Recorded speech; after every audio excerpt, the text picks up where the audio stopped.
Okay, we'll go ahead and get started. So I posted the grades on the test a couple days ago now, and I thought I had them in my book bag, but I don't. So we'll bring them the next time we're all together, which I guess is Tuesday, and that'll be fine. We'll work at it then. The average was pretty good. It's fine. It's good. All right, so we're moving forward in the book now. What is this section called? Are we in 4? Yeah, 4.1. And this section is a little bit fussy. You have to be kind of careful about each of the problems as to how you do them and so on, because they're all story problem kind of things. I think actually a few of the first problems they write in a way that aren't about story problems. But in general, that is the way this particular section works.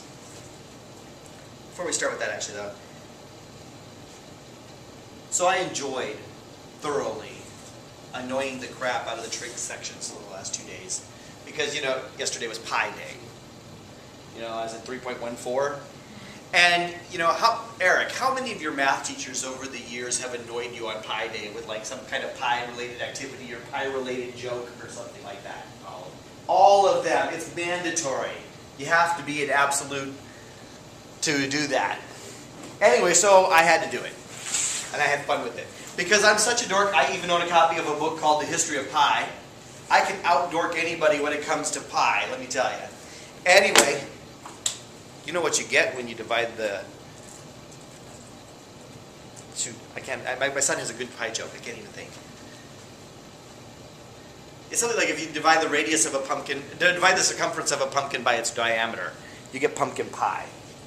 Anyway, it's a good joke when he tells it. Anyway, I enjoyed annoying them. I especially enjoyed annoying them because you might know that part of the history of pi is about Indiana. Did you know that about 100 and some odd years ago, the state of Indiana's legislature tried to legislate the value of pi, that pi was equal to 3? Is that a 3.1? Here's the deal. There's a passage in the Bible where they're making a pool for some reason, and it says that the pool was 10 cubits across and 30 cubits around. So, if the circumference of the circle is 30 and the diameter is 10, pi is apparently equal to 3. And the Bible says so, therefore some state legislator introduced a bill saying that in the state of Indiana the value of pi is 3. Because the Bible says so. And there's an interesting story in here about what actually happened to that bill and stuff like that as to how it died and all that kind of stuff. But it was a fun story to share in that class.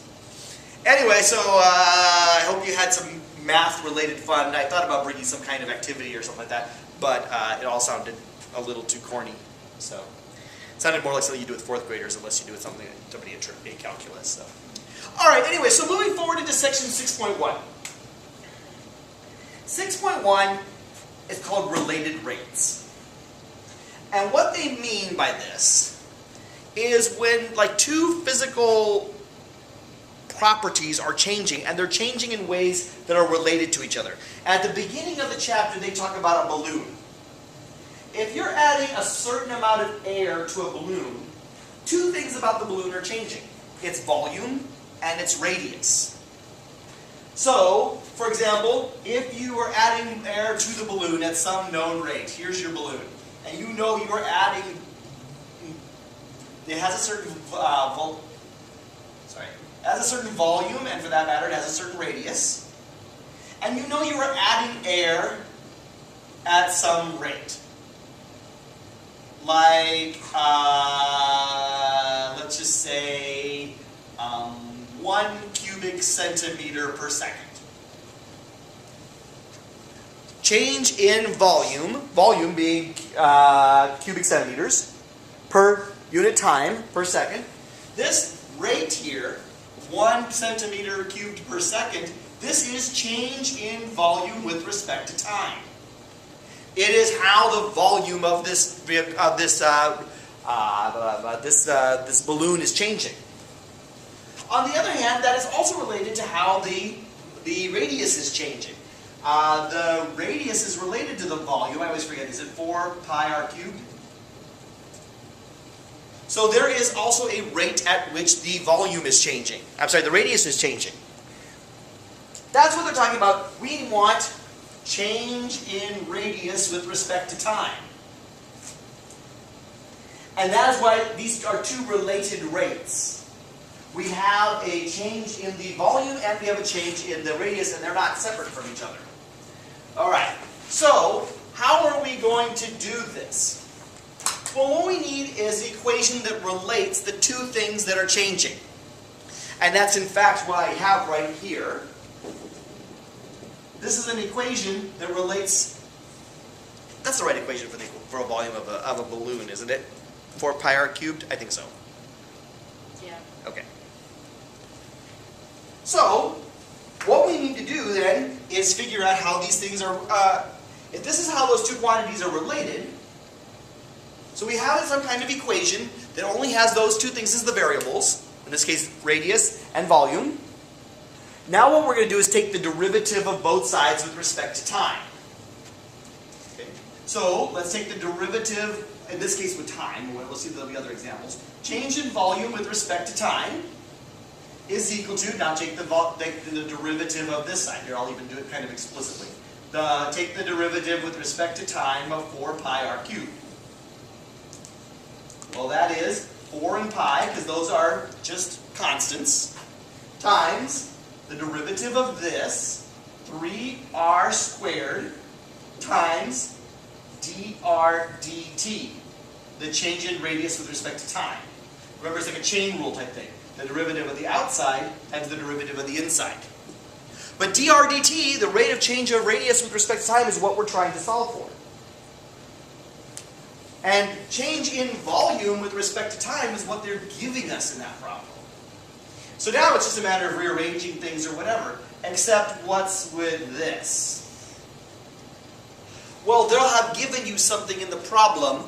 So, okay, let's go ahead and do that. It's going to be dv dt, which was 1 centimeter cubed per second, divided by, what would this be, 12 pi r squared equals dr dt. And they'll have given you in the problem something like, what is the value of dr dt when r equals 10 centimeters? Oh, then you plug in the 10 over here, and then you'll have it. It'll give you the rate of change, right? So when the balloon is 10 centimeters across in radius, what will be its rate of change? And it'll be increasing its rate at 0.1 centimeters per second or something. That would be how its radius is changing.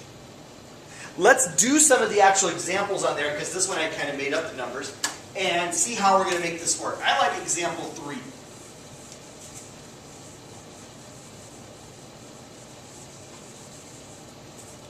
Let's pull that up over here. Oh no, my computer went back to sleep. This damn thing.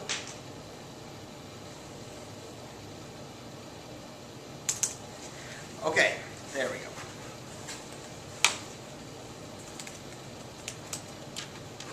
Alright, I like example 3 in the book. 4.3, a rocket launch. So there is a rocket, and it is taking off, and at the present time it is 1,000 feet above ground. The problem says 5,000 feet away, there is a camera. And that camera needs to stay pointing at the rocket. Okay?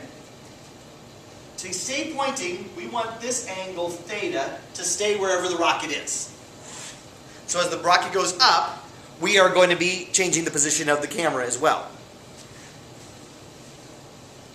In other words, we want to know change in theta with respect to time. This is what we want. And that is very related to how the rocket is moving. Let's use z is the height of the rocket. The rocket is changing height at a rate dz dt equals, and I believe in the problem it is 600 feet per second. Which, by the way, is pretty damn fast. See what we have here? We have two pieces of information, and they must be related. We have how fast the rocket is moving when it's this high above the ground, and we need to relate that to this rate as to how fast we have to be tracking, how fast the servo or whatever has to be moving that camera so that it keeps the rocket in the field of view. Well, it should look like this is a trig problem. I mean, we need to find a way to relate theta and z. And we can't, because z, whatever it is, the tangent of theta is z over 5,000.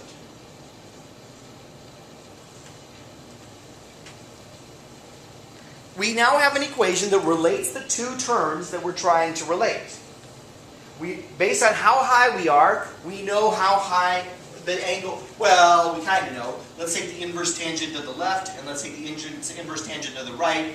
Inverse tangent of tangent cancels out. You just have theta equals inverse tangent of z over 5,000. We have those two things related to each other now. Okay. To get then to the derivative of theta with respect to time, we're going to need to take the derivative with respect to time of both the left and the right. The derivative with respect of theta with respect to time is going to be equal to the derivative with respect to time of the inverse tangent of z over 5,000. Yuck. Derivative of inverse tangent. We actually had that one back in the last section. It wasn't one of the ones that appeared on the test. But it was one of those functions that we did know how to do at one point, but I had to look it up. For what it's worth, the derivative with respect to x of the tangent, the inverse tangent of x, it turns out to be 1 over x squared. 1 over 1 plus x squared. So, again, let's figure this out then. The derivative with respect to theta, the derivative of theta with respect to t is equal to, alright, so it's a chain rule. We got the outside, we got the inside. 1 over 1 plus z over 5,000, the quantity squared, times the derivative of the inside. The derivative of the inside is 1 over 5,000 times dz dt. It's like a little chain rule inside of a chain rule. This looks worse than it is, because z, we already know, is equal to 1,000. So 1,000 over 5,000, that's just 1/5. Squared is 1/25 times, well, dz dt, this is something we know. This was given in the problem. The rate of change of height is something we know. It is equal to 600. 600 feet per second. 600 divided by 5,000 is 6 over 50. Alright, then it's just a little bit of algebra here. This is 1 over 26/25 times 6 over 50. That is 25 over 26 times 6 over 50, which is 3/26. So the units of this are radians per second. It's a change of angle with respect to time. If we had done it in degrees, we would have had to make sure we did that inverse tangent in degrees. Alright, so what did we find out? Given one of those rates, we were able to find the other one. And the book is full of these problems. Alright? Some of them, when I went to do them, well, first of all, I didn't do all of them, which is going to be a problem. I can see that coming already. But some of the ones I did do, there were problems with the units. Let's talk about units for a minute here.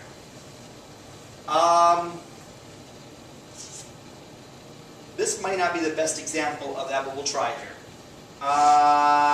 No, let's go back to the first one we did before with the changes in volume and so on, where we had volume equals 4 pi r cubed.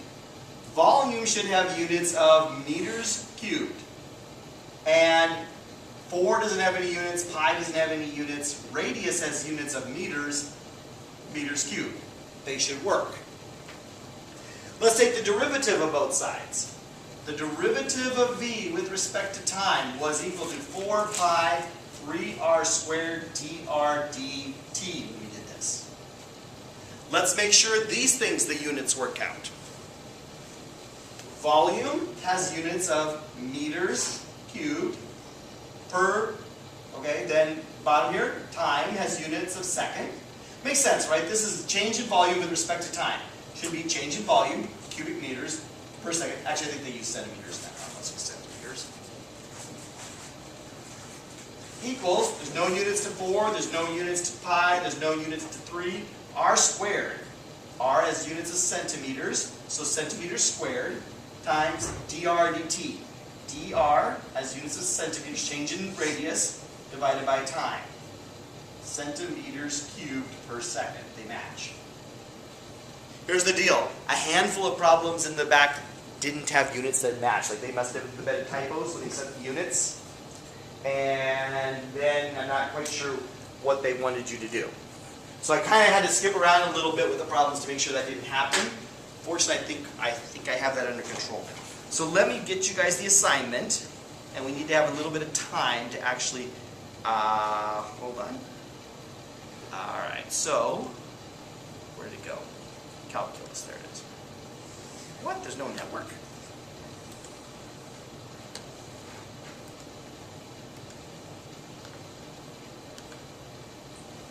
The network in this building has been weirdly flaky today.